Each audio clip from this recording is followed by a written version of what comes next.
Videographer reveal. Iyan ang say ng Kim Pao fans sa bagong upload na video ni Kim Chiu na panigurado'y si Paolo Abilino daw ang kumuha.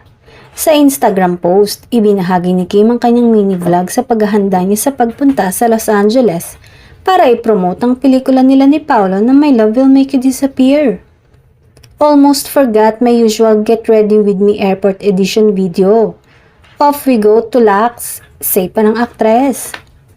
Kasama sa video ang pag-makeup niya at pag-aura papuntang airport. Pati na rin ang ilang moments sakay ng eroplano na mapapansin namang katabi niya si Paolo. Hindi naman ulit kinaya ng mga fans na kiligin sa love team. Paki-reveal ang videographer please. Paano kinakaya ni Paolo videohan ng ganito kaganda? Kahit hindi nare-reveal yung face ni Paolo, the kilig is still there knowing na magkatabi kayo the whole flight. Samantala, showing na ang kanilang pelikula sa Pilipinas sa March 26 at sa March 28 naman sa United States at Canada.